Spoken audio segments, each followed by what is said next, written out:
What is the creepiest thing that's happened to you personally that made you question reality? Story 1.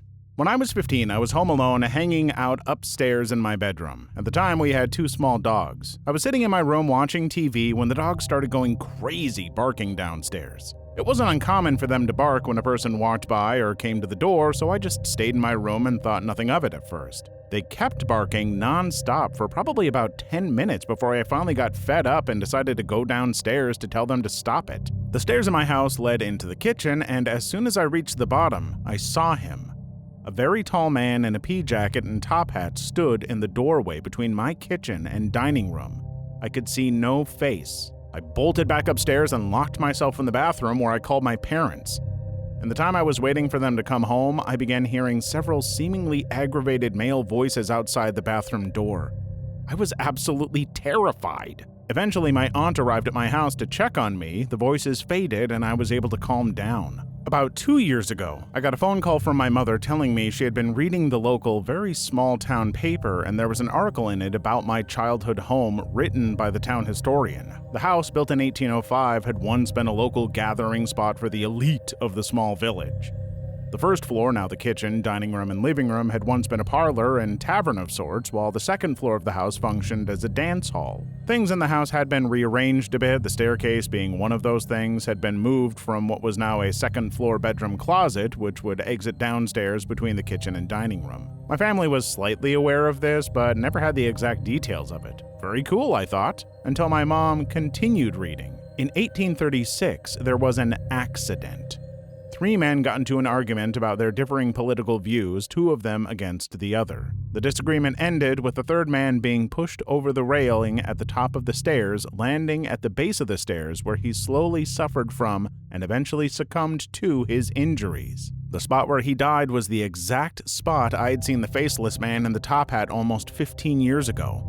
My mom clipped the news article, and my father framed it and hung it in the dining room right near the doorway into the kitchen. An hour later, while my father was home alone, he heard a crash. Upon investigating, he found the clipped article in its shattered frame laying face down 15 feet from where he had hung it. I always knew what I had seen and heard was supernatural. Now you'll never convince me otherwise. You'll also never convince me to stay in that house alone again. While skeptical old me might not believe everything here, if there is one thing I do love, it is historical incidents connected to ghost stories. Someone says a place is haunted for no reason other than things moving around? Sorry, not interested. But there's a historical incident that connects to it, and coincidences like this? Yes, please, convince me! I want skeptical me to be wrong, damn it! Story 2. By my hometown, there was a hiking trail that people went to very infrequently. It was along the side of the Niagara Escarpment, so it had some climbable cliffs and some very shallow caves that you could crawl around on. I went with some of my friends when I was 19, 20, and we were crawling around and found a cave that went pretty deep. We had never been in there before, had never seen it before. So we pushed forward and decided to check it out, even though we had no flashlights, and this was when cell phones didn't really have a flashlight function. We stepped into the cave, and it was easily 20 to 30 degrees cooler than outside. Upon looking around with which light we had, we noticed it was really clean inside the cave, as in it didn't have beer cans littered everywhere like all the other small caves did. While in there, we got a really eerie feeling after being in there shortly, hearing weird and strange things. Feeling like we were being touched, poked, and pulled, and not having any way to figure out who was doing it because it was too dark. We were just using lighters to see what was around us. We were convinced one of us was messing with the others. Although anytime we sparked up a lighter, we were all decently far apart. We decided to hightail it out of there after only a few minutes, convinced to come back with flashlights. We came out to see that it was now dusk outside. When we entered, it was midday. Somehow, we had lost roughly 3 hours inside of this cave. We went back with flashlights the next week, but have never been able to find this cave again. Story 3. So, I'm a die-hard atheist, but I can't fully explain this one. I have a big family, like really big. Last counted, I had around 20 cousins. One day, we were all hanging out in the family farm and decided to spend the night. We just had girls in one room and boys in another, and everything was going fine. It was around 4 a.m. when I woke up to one of my cousins standing by the door. The hallway light was on and shining on my face, so I could only see his outline, but I knew it was Josh. I asked him what he was doing and if he needed something, but he didn't move, and my eyes were starting to adjust. I could see more details, but I couldn't see his face. I was really sleepy and confused when the hallway light, Josh's shape, everything disappeared. It was just darkness and an open door. I knew I was awake because I was sitting down. I decided to get one of my roommate's cousins up and go check on the boys. Josh had an allergy to something. He didn't want to bother anyone, so he took a Benadryl and went to bed. When I checked on him, he wasn't breathing. We got my uncle up, he gave Josh some heavy-duty medication, and we took him to a hospital. Everything was fine. Josh told me he knew I was an insomniac, and while he was suffocating, unable to make a noise, he kept praying I couldn't sleep and decided to check on him. I mean, I don't know if this is supernatural or just the amazing ability for the human subconscious to notice when things just aren't right. The seeing stuff when waking from sleep isn't hard to explain, as we have a hard time recalling fully waking and a sort of dream bleed over. But honestly, this is still really incredible to me. Most of all, glad Josh was all right.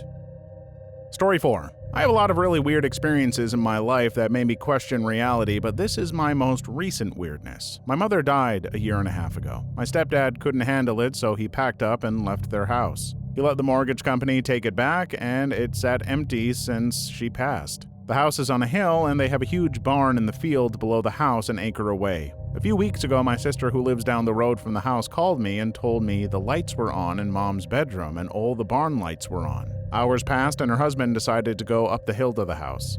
He walks in the door and walks to the light switch to shut off the lights to the barn. He switched the barn lights off, and all the lights went off. The inside and outside lights just shut off at the same time. He freaked a little bit and switched it back on, but there was nothing. No lights, no power, nothing. He turns around and leaves as fast as he can. The power had been off for over a year at that point. We assumed the mortgage company had turned on the power at first, but they haven't. The service is still off.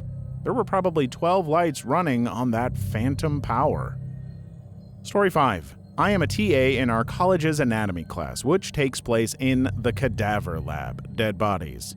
Late one night, I'm working alone in the cadaver lab, and I start to hear a noise. It's hard to tell what the noise sounds like, but it's a consistent muffled noise. So I kind of walk around the room and locate it. Now normally the bodies are all kept in these big metal crates, but at the time we had one more body than we did, so one body was in a plastic body bag, and that's where the noise was coming from. So I am terrified at this point, all alone in the lab, looking down at this plastic body bag that I can see the outline of the body that presumably is coming back to life because it is definitely making noise. I stood over this body for a solid minute debating whether I should open the bag, and finally the noise just stopped. I got all my stuff together and bolted from the lab. A couple weeks later, the professor tells me to be careful if I ever work on that body because there is a live pacemaker in it, so don't cut into that body, and it will vibrate and ring every few hours if it's low on battery. I let out the biggest sigh of relief that we weren't haunted. Story 6. I had a dream twice. In this dream, I was on the most beautiful island surrounded by the most beautiful emerald sea. I woke up on one of those long chairs near the beach and was approached by an old jolly man that told me, "Everything is okay, we just have some traffic." That in a couple of minutes I was going to be back home, that I enjoyed myself meanwhile. The island had other people, everyone relaxed. I had a small chat with some guy and he asked me where I was from. I told him the name of the city I live in. He replied to me that he had never heard about it. And he also named his own city something like Sector R61. That was weird, but on this island I was unable to freak out or get mad or anything. I was relaxed all the time, so I thought nothing of it. Also, he didn't look 100% human. Eventually, the old man returned and told me that everything was solved now and that I was ready to go back. The next thing I knew is that I was awake in my bedroom at exactly 7 a.m., completely relaxed and felt in top condition. Sounds like someone or something messed up while you were dreaming, so they put you into an interdimensional vacation until they could take you back into your reality. I mean, look, we all know at this point I'm a skeptic, but I respect folks who aren't. I want to have an open mind about stuff, but I'm not seeing how this is anything more than a dream. Like, sure, a really vivid, realistic feeling dream, but I've had a few of those where I was flying over the ruins of my high school that was also a castle. It was cool, and I woke up feeling it was super real, so much so that I had it again a year or so later, but I'm still confident it was a dream. Story 7. When I was a kid between 8 or 9, I used to wake up every night to headlights coming through my bedroom window. The lights would then stop and turn off, not as if a car drove by, but as if they were turned off. Then, the long shadows of a man as if they were looking through my window would pass by and stop in front of my window. I would lay really still and pretend nothing happened every night for months. Eventually, I convinced myself it was imagination. Now that I think back, it stopped when my stepdad moved in. My mom was single, but I was convinced it wasn't real. Across the street lived my best friend whose mom was also single, and she refused to sleep in her bedroom. Her window faced my window. She told me years later it was because every night a man would park in her side yard and walk over to my yard. The long shadows were from the light in her yard. She eventually decided it was my dad checking on us and never told me until I was a teenager. It wasn't my dad, I asked him, so I thought I was crazy and hallucinating for years, and perhaps I wasn't, or two kids were having odd dreams at the same time every night. Story 8. Okay, this was recently, and it still freaks me out. I was playing VR chat with my HTC Vive. I was sitting in my chair and just talking with my friends when all of a sudden heard something fall down, or like someone tripped over something. Just some rumbling noise. I got confused because I was alone at home, so I lifted up my VR glasses and looked around in my room. I thought maybe something just simply fell down, but I couldn't find anything that looked different. And then, all of a sudden, I saw a chocolate bar wrapping on the floor, perfectly neatly placed right in front of me and with the font even facing me. Obviously, I got confused and picked it up and looked at it. So the chocolate was missing, it was just the wrapping. But the problem is, I never bought this chocolate. Nor did I eat it, nor did I ever even have this kind of chocolate. It was normal chocolate with nuts and grapes, and I'm not keen on those. And it was just lying there. I never found out how it got there, and I never found out what the noise was I heard. I am still so confused and almost a bit scared by it. Story 9. I worked at a small retail shop that sold mostly small accessories and clothes. I have never really believed in ghosts, but my coworkers always swore the place was haunted. Lights would flicker randomly and canvases would fall violently to the ground despite my efforts of propping them up so that they didn't. The thing that really made me question everything happened when I was closing alone at night. We had a sunglasses display in the middle of the store, just a flat glass shelf with a bunch of sunglasses laid out nicely on top. I walk past it to the register and hear this huge crash. Look back, and all of the sunglasses were on the floor. It looked like somebody just took their arm and dragged it across the shelf, pushing them all off. There wasn't anything above the display, so nothing could have knocked it off. I don't have an explanation for it. It was right as I was about to close, too. He was a rude ghost. I didn't want to be left alone, so I made a mess to make you stay longer. Maybe you just had a coworker who set something up to make your night harder? Or maybe that ghost was trying to tell you to buy some new shades that would really complement your outfit. Or perhaps you're being haunted by the worst ghost of all, a polterkaren. Manager. Story 10. I used to live out in the country. My house was in the middle of 4 large fields that usually grew corn. We had a large bay window facing out towards the nearest neighbor, over the field with a row of short bushes in front of it. One night I'm sitting alone watching TV besides this window. Mom is out smoking and my sister was in her room. The window is cracked open a bit so I can occasionally hear rustling of birds and such in the bushes. Window is open for airflow, not just to listen to birds. All of a sudden, all noise stops and a small, frail voice comes from outside the window. Help me. I freeze. Still no noise outside after the voice. Nothing else was said that I could hear, and I didn't move until my mom came back in. I asked if she heard anything, and she replied no with a confused look. I didn't bother to tell her about what I heard because I didn't want to sound crazy, but that day will always stick with me.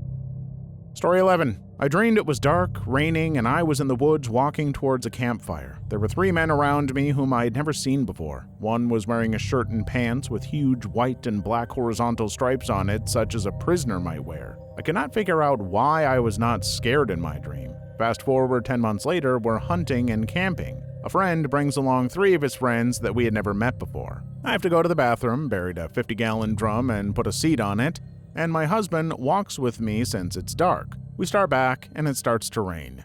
We get to the clearing, and there is 3 friends around the fire, one wearing the outfit described above. I wasn't afraid in my dream because my husband was behind me and I couldn't see him. No one believes me. Please leave your story in the comments. I would love to make a video on them in the future. Also, don't forget to like and subscribe.